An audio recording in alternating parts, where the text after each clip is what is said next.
All right, hi everybody. Welcome back to episode 3 of Cronin's Corner. Thanks for joining us today. We're going to have two great guests join in the program. The first is going to be Rick Voutour, who is the Director of Veteran Services and the Veteran Service Officer for Leominster, Lancaster, Stirling. He's going to talk a little bit about his service in the Marine Corps and then the scope of constituent services that he does for veterans and their families here in North Central Mass. So then we're going to be joined by Representative Natalie Higgins. Representative Natalie Higgins is a leader in the legislature on school funding, and she's going to talk about the Student Opportunity Act, the legislature meeting its commitment to fully fund it this session and what that means for the communities in North Central Mass. So two great guests, very excited.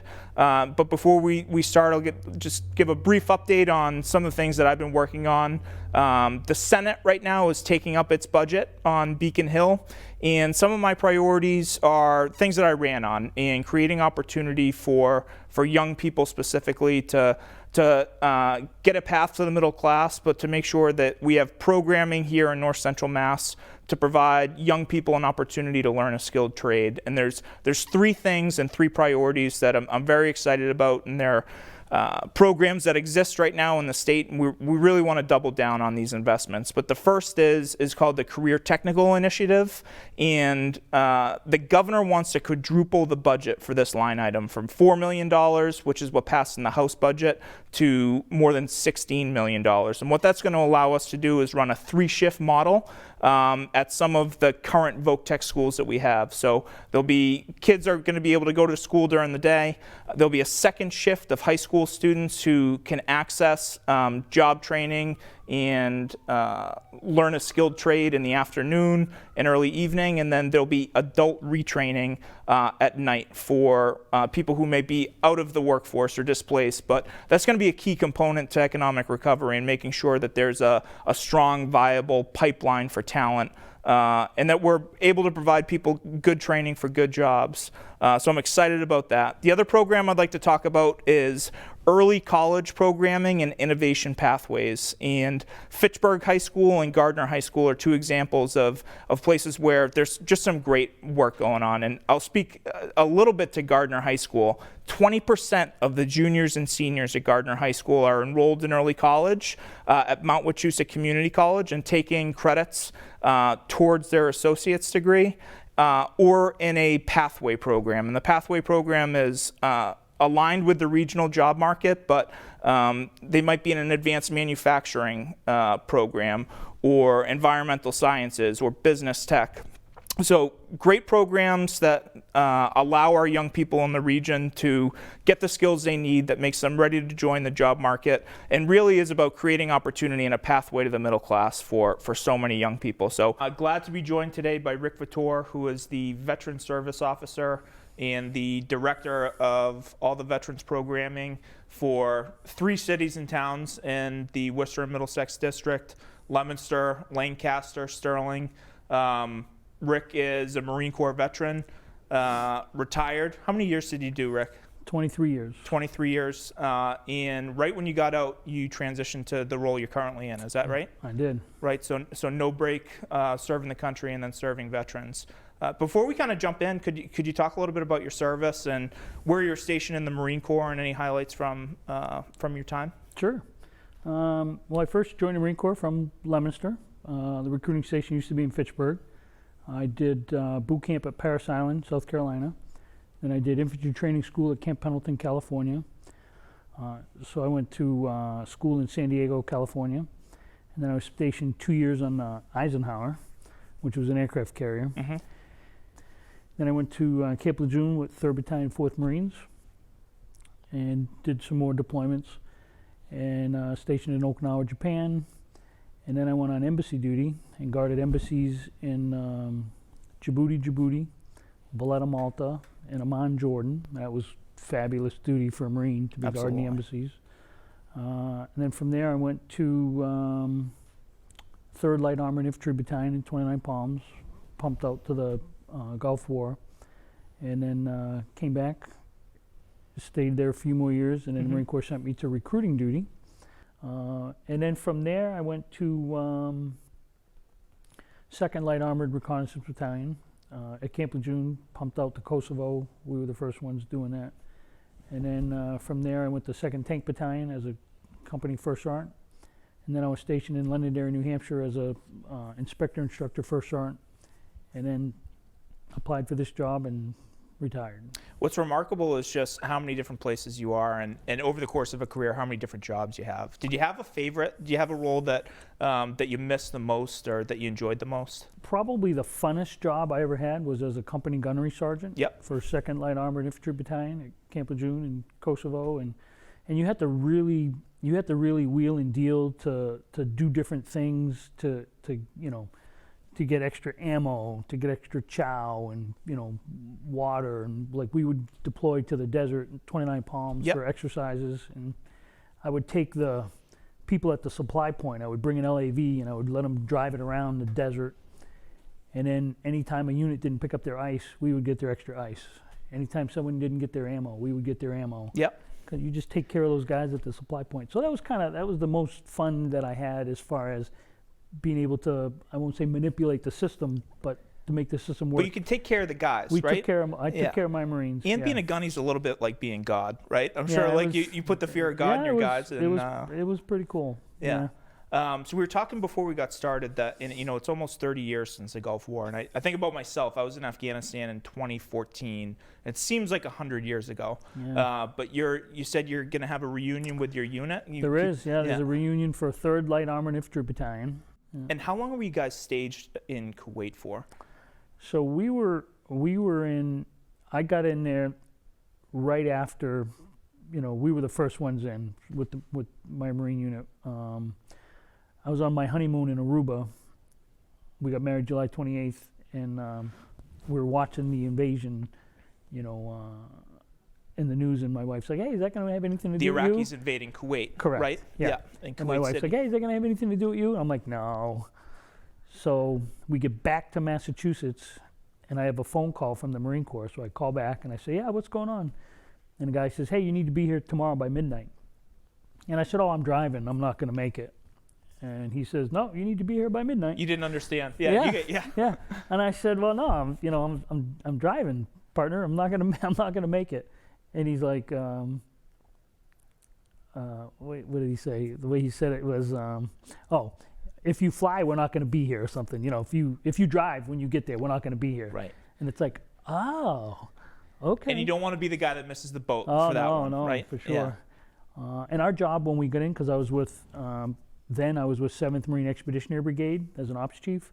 So our job was to offload all the MPS shipping, Yep. the maritime pre-positioning ships. So we offloaded all of our gear, chow, ammo, guns, tanks, everything we had. And then we pushed up. My job as an operations chief was to make the forward CPs. So I would go forward, make a new CP, and then I would go do the other one and do the other one. And so when we went through the breach, January. No, we started the ground war. It would have been March, right? Yeah. The ground war started. Yeah. So like February, March. When you left the Marine Corps, do you think you had an easier transition than most, just because you've been able to? I mean, your job is helping the guys, like when you were a gunny in the Marines, but to stay in the veteran community and Yeah. So I think, I mean, I missed it really, really hard. Yeah. For the first couple of years, and even now, especially when I see active duty Marines doing something, it's like, oh. want to get back out there, Yeah, right? and people talk about sleeping, going camping, sleeping in the field, and I mean, I love that stuff. Yeah. That was my thing, and I do think I'm fortunate because as a first sergeant of Marines, I was always taking care of my Marines. Yeah. And now as a veteran service officer, I feel that I'm taking care of my veterans. So it was a good transition in that I'm still involved, but you're always going to miss it. You know what I mean? You're always going to miss it. If you liked it, you're going to miss it. Yeah.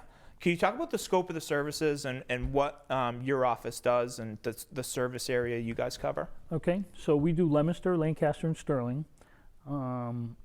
Essentially, we are required by the state to administer veteran benefits. So both federal benefits. So federal benefits can be the GI Bill, disability benefits, healthcare applications, home loans, Dependent benefits, dependents, right? Especially widow benefits. Right. We do a lot of that. So anything on the federal side of the house, we do. And the state has a program called Chapter 115, which administers veteran benefits to lower income veterans or their families or their widows. So we do a lot of those benefits, and it's income based. Essentially now, I think you got to have. They just changed it because of all the stimulus checks. But as a married couple, it's under $14,000 in the bank. As a single veteran, it's under $8,000 in the bank. And as long as you have that, and you basically make less than $1,500 a month, then the state can help reimburse your medical expenses, Right. or provide income, money for fuel. So we do a lot of those benefits. We also help with the welcome home bonus. Homeless veterans, trying to get them into shelters or into programs, dealing with veterans. A lot of veterans with PTSD issues. We're just kind of the advocate to try to get them to where they need to be. I think what's so interesting to me is you guys are the center and kind of the clearinghouse to connect a veteran with whatever help they need, whether it's healthcare or whatever benefits they've earned. What's also interesting is, you have each different generation, I'm sure, comes through your office, right? The World War II guys, Right. the Korean veterans, Right. Vietnam. Is there anything different you see from some of the old timers to the newer veterans, and what's the same? So what's the same is their stubbornness. Yeah. They all want to save the benefit for the other guy, Yeah. right? So it's hard to convince someone that they're entitled to this benefit, and they are, especially VA disability benefits. We do a lot of hearing loss and tinnitus claims. Guys that are in tanks and artillery and infantry guys, or somebody fixing generators or working in an engine room on a ship. And now they can't hear at all, and they have ringing in their ears, and it's like, yeah, but other than that, I'm fine. Okay, but that's a thing that changes your life, Right. Yeah.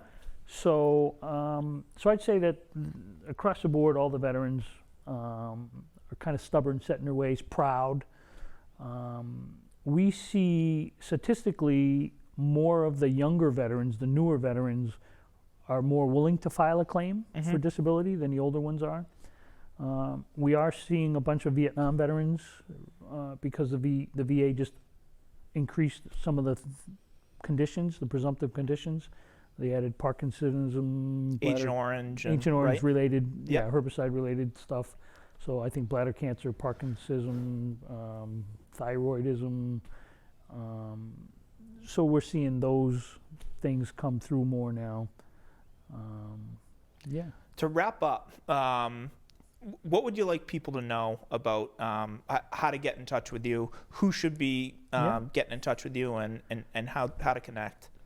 So the cool thing about Massachusetts is there's a veteran service officer in every city or town. So if you live in one of the towns, there's somebody for you to go to. There's somebody for you to go to, yeah, and they're there. So some of the part-time, the part-time agents, if there's less than 12,500 people in your town, you have a part-time agent. If you have more than 12,500 people, you have a full-time agent. So there's some really good veteran service officers out there, especially in the area you represent, and go see them. And if you can't get a hold of anybody, come see us. You can call us. You can come in the office. We do email. We do Facebook. The answer is, at the end of the day, you want to make sure somebody's helping you, especially widows that the veteran might have served in Vietnam, and he has, he died of a heart condition or diabetes or cancer. Those are benefits available to the widow. Another big program we're doing now is aid and attendance. Yeah. Which is, if a veteran is going into an assisted living facility or spending all kinds of money for home care, or a widow, the only requirement is 1 day of wartime service and under $130,000 in assets and income in the bank. Right. So as long as they have that, assisted living facilities cost $5,000 to $7,000, a month. the more services, the more money you're going to pay. Right. So the VA will give for a married veteran like $2,200. A single veteran is like $1,900, and a widow is like $1,245. Right. So that's Which money. helps, right? Yeah. It makes them take less money from savings every month, and it'll keep them there longer. Absolutely. So those benefits are out there. Again, just need 1 day of wartime service. You didn't have to go to war, just have to have 1 day of wartime service. And I think what a lot of people don't appreciate too is just the magnitude of the services and resources that are out there, right? I think the VA's budget is $200 billion. Right. And I think the hard part for so many is connecting those veterans to those resources that are available and their families. Right. So thank you for all you do to do that. I know the region is very lucky to have you, Michelle Marino. Yeah, she's awesome. And some really terrific VSOs. So thanks for your service. Thank you. Thanks for having me. And hope to see you soon. All right. Hi, everybody. I'm so happy to be joined by my next guest, State Representative Natalie Higgins, who represents the great city of Leominster. I am so lucky to be a new member in the legislature, to have partners and teammates like Representative Higgins, who has really helped, whether it's myself and Representative Kushmerek or Representative Kilcoyne, the other new members of the legislature who represent Central Mass, really helped us to try to hit the ground running and go to Beacon Hill and speak with one voice to benefit to advocate for the things that we care about. So Representative Higgins, first of all, thank you for being here today. Senator, I'm so thrilled to be on your show. I'm so glad you're doing this. And the power of Zoom means you can be in the State House and I can be home at Leominster, and we can do this now. That's right. Great. It's pretty cool. So I am in my office in the State House because I do not have a good Zoom. Despite us being 14 months into a pandemic, I still do not have a good Zoom background at the House. So I'm glad to be able to do this with you here today. But one of the things that Representative Higgins has been a tireless champion and advocate for is Chapter 70 funding and education kind of writ large across the Commonwealth. And one thing that I appreciate now, having served in the legislature for her with almost half a year. Can you believe I'm almost 25% through my first term? It's amazing. It goes by fast, right? It goes by very fast. Yeah. But Representative Higgins has been a leader specifically within the Gateway Cities Caucus and being a voice for places like Fitchburg and Leominster, and not just Gateway Cities, but also Gardner and all the towns that make up our district. And she was a champion for the Student Opportunity Act, which passed in her second term. And she continues to champion for the legislature to meet its commitment, which has been difficult, right, with the budget uncertainty that was brought by the pandemic. But Representative Higgins, can you just give us some background on your involvement with the Student Opportunity Act and what its impact means for communities like Leominster, which you represent? For sure. So for communities like Leominster, making sure that we're getting the funding that we need, especially for our low-income students, our English language learners, our special education students, that was the heart of the Student Opportunity Act, making sure that those students with the greatest needs got a level playing field. And so low-income communities like Leominster and Fitchburg and Gardner got the resources they needed from the state to be able to get the education that they deserved. And it was honestly a harder fight than we thought it was going to be. And we were really thankful for the House and the Senate coming together with a commitment that our lowest income students needed those extra resources, and we were going to be committed to giving them. Fast forward to 2020, the very beginning of 2020, and the governor's original proposal for the budget shortchanged those economically disadvantaged students. There was a 7-year implementation timeline, and he was committed to implementing every part of the budget for school funding over those 7 years, except for the low income increment, which was being phased in over 25 years. And remember, this is before COVID hit. Right. So we knew that we were going to have a fight on our hands to make sure that our kids got the funding that they deserved and didn't have to wait to get those additional resources that they so desperately needed. And you No, I'm a huge advocate of public education funding. My heart is in higher education funding. That's the work that I did prior to running for office. I'm the first in my family to go to college, but a big piece of that, right? Having truly affordable and accessible public higher education, we need to make sure that our kids in gateway cities have a shot at going to college. While Massachusetts boasts the And those 50 aren't investments we can wait to make, right? no, Or no, put off into the future, right? no. So, and it's how we move forward gateway cities and other low-income communities forward. Massachusetts boasts a highly educated workforce. 50% of our residents have bachelor's degrees. Well, in Leominster, it's less than 30%. In Fitchburg, it's about 25%. So how do we actually make sure that our communities are getting those good wage jobs, that they can support themselves, support their families, and support their communities so we can have the local revenue to be able to put into those school systems?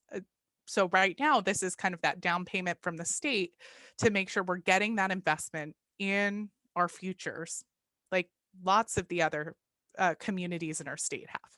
Right. And can you talk about just how meeting our commitment to fully fund the Student Opportunity Act has been challenged by the pandemic? And what the House and the Senate have come together and Mhm. have an agreement on Yeah. to mitigate the effects, which we didn't really fully understand until we engaged in this budget cycle and had an idea of what our hmm collections and federal aid was going to be. Yeah.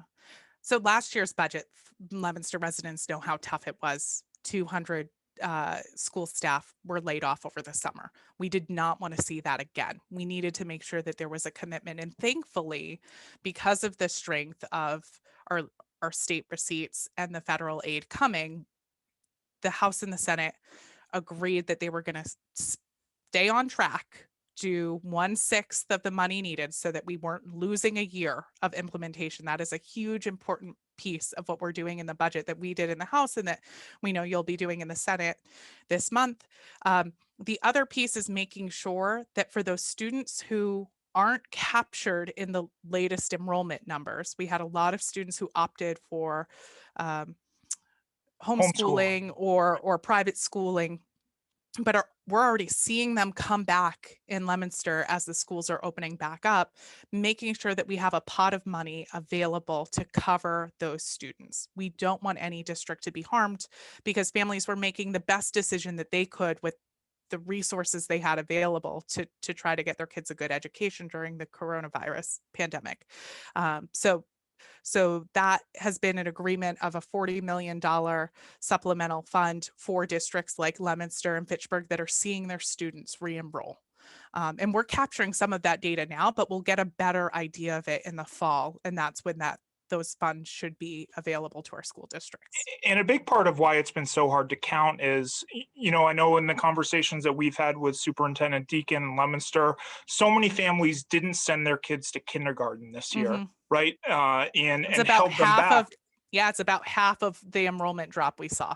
But we know those kids and those families Mm-hmm. are out there and they're going to come back, and we need to be able to account for that to fully fund our school systems, right? Right. And they can't wait another year. Right. Right. So that's really important in the term in just for Leominster, it's about $1 million in state funding. It's really essential that we have that and that our schools can plan for that as they're doing their budget, just like we're going through our budget process right now. Right. And so, as you talk about the budget process, I think that's a good place for us to pivot. So, we are taping on May 17th, and the House has passed its budget. Mm-hmm. And so, the Senate is taking its budget up next week. We had an amendment filing deadline last week, but I think me and you would both agree budgets are opportunities to reinforce your values and the things that we are advocating and fighting for our community. So can you talk a little bit about what you were able to secure in the House budget and what that's going to mean for families in Leominster? Yeah, I'm really thankful for the opportunity to highlight some of the work that our community partners are doing around food insecurity. Yeah. Growing Places, which does regional work, Spanish American Center that does predominantly in Leominster, but has been doing increasingly regional work to expand their food access programs. Also, money to support the Senior Center elevator, which is desperately needed.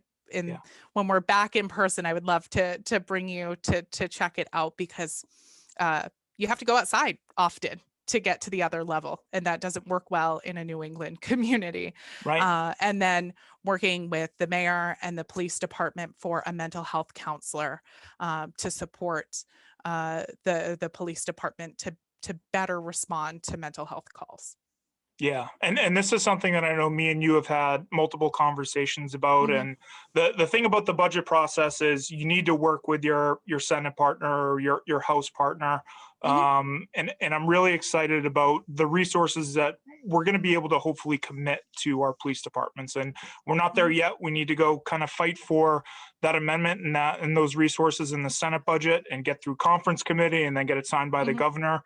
But I think one thing, especially as we've engaged our police departments who, again, have to respond to so many challenging situations, is the need to have a mental health professional out there with the officers Mhm. as much as possible to better respond to some really difficult circumstances, but to have the professional background to bring that expertise to de-escalate situations or to be able to divert people to the programs that they need. And I think we have a nuanced understanding Mhm. now of the challenges that our police forces go. So I know that's something that you're fighting for in the House, and we're Mhm. able to secure resources for. And now it's kind of on to me in the Senate to work for that in our budget too. Yeah, we're hoping that you can boost that money. It's really important. In Leominster's police department really has a proven track record of having these civilian staff roles in domestic violence, in addressing the opioid crisis and homelessness needs, to really kind of build those connections with the community. And I'm hoping that this can be another position that does that. Absolutely. Okay, so as I said, I think we are nearly 25% of the way through my first term. Mhm. It's your third term in the legislature. What are some other goals that you have as we look towards the next 18 months and this legislative session? Things that you want to fight for to continue to champion and to continue to push in the legislature from your position? Yeah, I'm really excited for the work that we can do together around mental health. We have a number of bills that I'm working on in youth mental health. I know that's an issue near and dear to your heart. Mhm. Obviously, debt-free public higher education is my kind of like big policy goal. The bill is actually being heard tomorrow, May 18th, which we're really excited that the Higher Education Committee has prioritized it for an early hearing. That's great.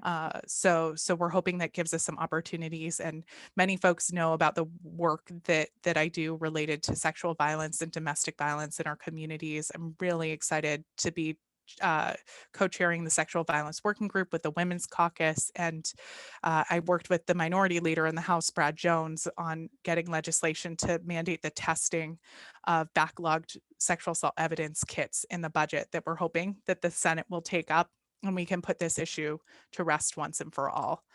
So a packed legislative agenda, really excited to be in my third term and really excited to have you as a partner in the Senate. Thank you. Well, thank you so much for all your work, for all your help kind of onboarding me. And I know I speak for the reps and the delegation too. It has been so good to join the team and have great partners like you who are We are leaders. stronger together, and That's it's right. really good that we can find so many things to work on in this region. We have a reputation for being really strong working together, and I'm excited to continue that. Absolutely. Well, thank you so much, and can't wait to have you back on the show. If we get extended for another season, I don't know. I think I'm FATV might sure. cancel us. I don't know. Yeah, I don't know if I don't know how our viewership is doing, but glad so many people could join us for this conversation, and look forward to having you on again soon.